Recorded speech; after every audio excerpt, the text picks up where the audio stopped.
एक अमीर आदमी के साथ गुजारनी है और इसलिए एक रात में अख्तर के साथ भाग गई और एक अनजान मंजिल की तरफ चली गई। मैंने अपने पति के लिए एक चिट्ठी छोड़ी थी जिसमें मैंने लिखा था, मैं अब तुम्हारे साथ नहीं रह सकती। मैं यह घर छोड़कर जा रही हूँ। मुझे ढूंढने की कोशिश मत करना। मुझे पता था मेरा पति मुझे कभी भी तलाक नहीं देगा, इसलिए मैं अदालत से ले लूंगी। ये बात भी मुझे अख्तर ने बताई थी। मैंने उसको कहा मुझे नहीं दूर ले चलो, लेकिन वह मुझे कहने लगा मैं तुम्हें अपने घर लेकर जाऊंगा, वहां मैं तुम्हें अपनी पहली बीवी से मिलवाऊंगा। कहने लगा मेरी पहली बीवी को तुम्हें हर हाल में कबूल करना ही होगा। जैसे ही मैं अख्तर के साथ उसके घर में कदम रखे तो मैं उसकी बीवी को देखकर मेरी आंखें फटी की फटी रह गई, क्योंकि अख्तर की पहली बीवी मेरी ही सहेली थी, वही सहेली जो अपने भाई का रिश्ता लेकर मेरे लिए आई थी।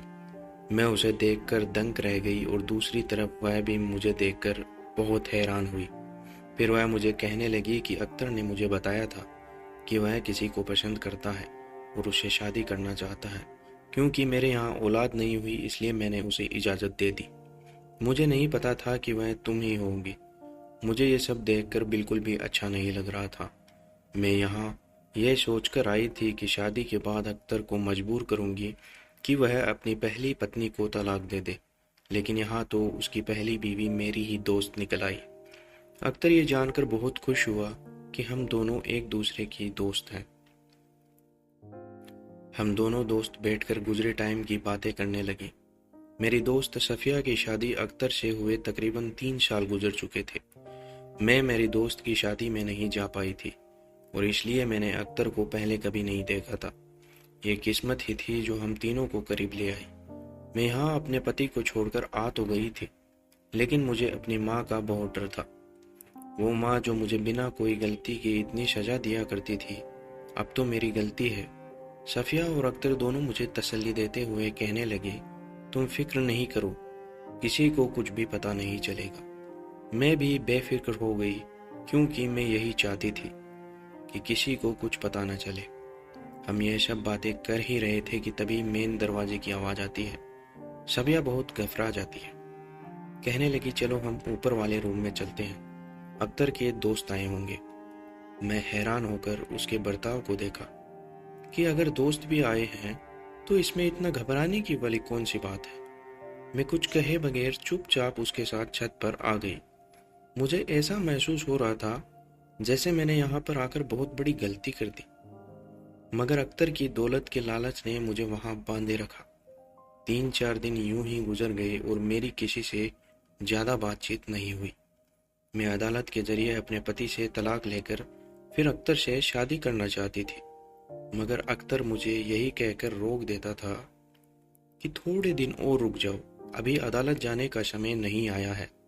यह दिन अख्तर और शफिया कहने लगे कि तुम तैयार हो जाओ, हम पार्टी में जा रहे हैं, तुम घर में अकेले बोर हो जाते हो, आज तुम भी हमारे साथ चलो। मैं भी तैयार हो गई, उनके साथ चली गई। वहां सफिया ने सबको यही कहा कि मैं उसकी बहन हूँ। मुझे कुछ भी समझ नहीं आ रहा था कि हम यहाँ क्यों आए हैं। वहां बस 4 से 5 आदमी थे और सब के सब मर्द थे। हम 2 ही बस औरतें थीं। मुझे कुछ भी अच्छा नहीं लग रहा था। उन सब मर्दों की नजरें मेरे आर पार हो रही थी। मैं वहां ज्यादा देर नहीं रुकी, मैंने वहां से बाहर आना ही ठीक समझा। अख्तर मेरे पीछे ही आ गया और गुस्से से मुझे डांटने लगा कि मैं पार्टी छोड़कर बीच में बाहर क्यों आई। इस तरह मेहमानों को छोड़कर बाहर नहीं आना चाहिए था। मुझे उसके इस रूप से बहुत ही अफसोस हुआ था कि क्या उसको कोई फर्क नहीं पड़ता कि वह सब लोग मुझे और सफिया को घूर घूर कर देख रहे हैं। उसने ये किस टाइप के दोस्त बनाए हुए थे। माना कि अमीर लोग अय्याश होते हैं, मगर ये क्या कि दूसरों की बीवी पर नजर जमाकर ही बैठे रहो। इस वक्त सफिया भी वहां आ गई। वह दोनों एक तरफ कोने में जाकर बातें करने लगे जो मुझे सुनाई नहीं दे रही थी, लेकिन जहां तक मुझे लग रहा था कि वह मेरे बारे में ही बातें कर रहे थे। सफिया बात करके तुरंत अंदर चली गई और अख्तर ने मेरे पास आया और कहा चलो घर चलते हैं।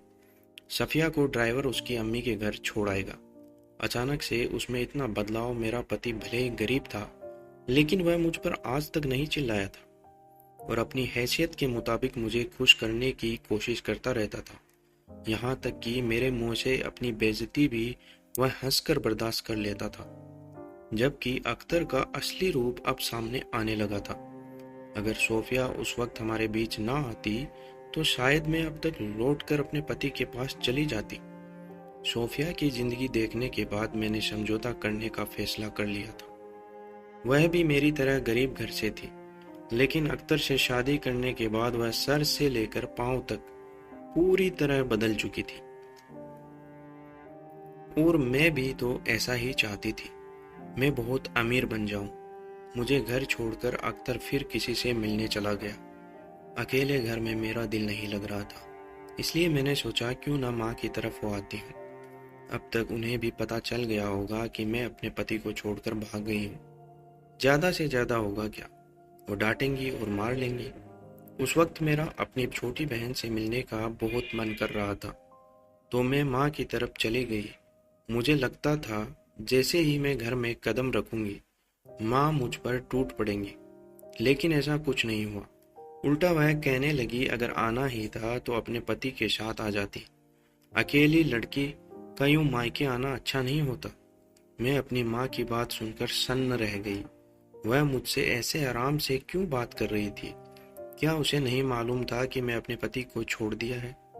मेरे घर से भागते ही मेरे पति को यहाँ आकर हंगामा मचाना चाहिए था, मगर ऐसा लग रहा था उसने किसी को इसके बारे में कुछ भी नहीं बताया था। मैं अपनी ही सोच में गुम थी कि अम्मा ने कहा तेरी सहेली सोफिया कुछ दिन पहले आई थी अपने अमीर देवर का रिश्ता लेकर। वह चाहती थी कि मैं अपनी छोटी बेटी का रिश्ता उसके देवर से कर दूं। तेरी वह सहेली काफी अमीर खानदान में है। मैं सोच रही हूँ कि शिफा की शादी भी वहीं कर दूं। खुश रहेगी वो। ये बात सुनकर मैं चिल्ला कर बोली अम्मा क्या कह रही हैं? सोफिया यहाँ आई थी, मगर उसने तो मुझे नहीं बताया था, और ना ही अख्तर का कोई भी भाई है। फिर वह अपने किस देवर के लिए यहाँ रिश्ता लेकर आई? ये सब क्या चल रहा है? मुझे तो इस बारे में ना सोफिया ने कुछ बताया और ना ही अख्तर ने। क्या वह दोनों मुझसे कुछ छिपा रहे थे? मुझे शक होने लगा था। जरूर तो कुछ ऐसा है जो नजरों के सामने नहीं आ रहा है। हो सकता है इसके बारे में अख्तर को भी पता ना हो। ये सोफिया क्या करने की कोशिश कर रही है? मैं थोड़ी देर घर पर बैठी और उसके बाद अख्तर के घर चली गई। उनसे पूछ सकूं ये सब क्या चल रहा है। अभी मैंने अंदर कदम ही रखा था कि अपना नाम सुनकर कमरे के बाहर ही रुक गई। अख्तर सोफिया पर जोर जोर से चिल्ला रहा था। वह तुम्हारी दोस्त कहाँ गई बिना बताए? तुम जानती भी हो उसके यूं जाने से मेरा कितना नुकसान हुआ है। मैं उस आदमी को लेकर घर आया तो वह घर पर ही नहीं थी। मजबूरन मुझे उस शख्स को उसके सारे पैसे वापस करने पड़े। मैं यह सुनकर चौंक गई कि किसके बारे में बात कर रहे हैं। फिर सोफिया भी उस पर चिल्लाने लगी, कहने लगी घर में नहीं थी, घर पर तुम उसको लेकर आए थे तो तुमको उस पर नजर रखनी चाहिए। क्या पता उसको हम पर शक हो गया हो और वह यहाँ से भाग गई हो।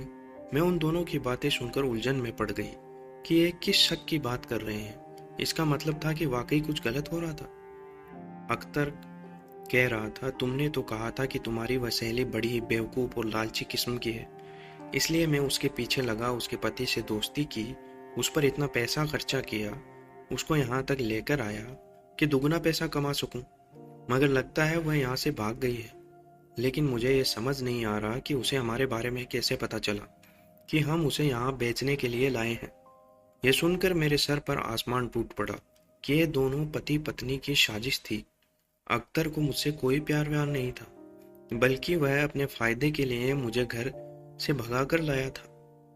इससे पहले कि मैं वापस मुड़ती मेरा पैर पत्थर पर टकरा गया और वह दोनों चौंक कर बाहर निकल आए। मुझे देखकर एक सेकंड के लिए तो वह घबरा गए। मैंने सोफिया को मुंह पर थप्पड़ मारा और कहा तुम्हें शर्म आनी चाहिए।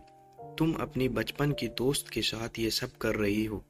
अब मुझे तुम दोनों के काले करतूतों का पता चल चुका है। वह कहने लगी कि सब कुछ पता चल गया है तो मैं क्या करूं? हाँ, हमने यह सब किया। तुम्हारी खूबसूरती की वजह से मेरी बहुत पहले से तुम पर नजर थी। मैं जानती थी कि तुम एक अमीर आदमी से शादी करने का शौक रखती हो। इसलिए तुम्हारी शादी के दिन से ही मैंने अपने पति को तुम्हारे पीछे लगा दिया, ताकि ये तुम्हें अपने प्यार के जाल में फंसा कर यहाँ लेकर आ जाए। हमारा तो काम ही यही है कि खूबसूरत लड़कियों को पैसों का झांसा देकर आगे बेच देना। अब तुम्हारा सौदा भी तय हो चुका है। अख्तर, इसे ऊपर वाले कमरे में बंद कर दो। इससे पहले कि वह अपने मकसद में कामयाब हो जाते, पता नहीं कहां से पुलिस आ गई। पुलिस के साथ मेरी माँ और मेरे पति को देखकर मैं चौंक गई कि वो यहाँ कैसे। मेरा पति मेरे पास आया और मुझे कहने लगा, तुम ठीक तो हो? मुझे शक था तुम्हें अख्तर नहीं बहला फुसला कर घर से बाहर निकलवाया है, लेकिन यह भी ऐसा गायब हुआ कि मिला ही नहीं। रात जब तुम अपने घर गई थी तो तुम्हारी माँ ने मुझे फ़ोन किया और तुम्हें कुछ भी पता नहीं चलने दिया। हम पुलिस के साथ तुम्हारा पीछा करते हुए यहाँ तक आ गए। मैंने मेरी माँ को अचंभित होकर देखा कि यह इतनी अच्छी कैसे हो गई। इतने में मेरी माँ ने आगे आकर कहा, माफ़ कर दो, तुम मेरे पति के दूसरी बीवी से हो। मैंने हमेशा तुम पर जुल्म किया, मगर उस शादी का किस्सा भी पता नहीं था। मरने से पहले तुम्हारी माँ ने तुम्हें मेरे गोद में छोड़ दिया था और कसम दे गई कि किसी को ना बताए। मुझे तुमसे नफरत थी कि तुम्हारी हसीन माँ ने मेरे पति को मुझसे छीन लिया और इसी वजह से मैं तुम्हारे साथ बुरा सलूक करती रही, जानबूझकर तुम्हारी शादी एक गरीब आदमी से की। मुझे आज एहसास हुआ कि ऊपर वाला मुझे मेरी गलतियों पर सजा देने जा रहा था, क्योंकि मैं भी अनजाने में अपनी बेटी शिफा को इसी घर में ब्याने जा रही थी। अगर मैं ऐसा कर देती तो आज तुम दोनों को खो देती। मुझे माफ़ कर दो। मैंने माँ के हाथ थाम लिए। चाहे उन्होंने मुझे अपनी बेटी ना समझा हो, लेकिन मैंने हमेशा उसे माँ ही समझा था। इतने में मेरा पति कहने लगा, मैं जानता हूँ तुम मेरे काबिल नहीं हो, इसलिए तुम अख्तर जैसे आदमी के हत्थे चढ़ गई। अगर तुम तलाक लेना चाहो तो मैं देने के लिए तैयार हूँ। मैं समझ चुकी थी कि अमीर वो है जो दिल का अच्छा है। ये धन दौलत तो आती जाती रहेगी, इसलिए मैंने अपने पति से माफ़ी मांगी और उसके साथ लौट आई। दोस्तों, आपको ये कहानी कैसी लगी कमेंट करके ज़रूर बताइएगा, और चैनल पर नए हो तो चैनल को सब्सक्राइब कीजिएगा। धन्यवाद।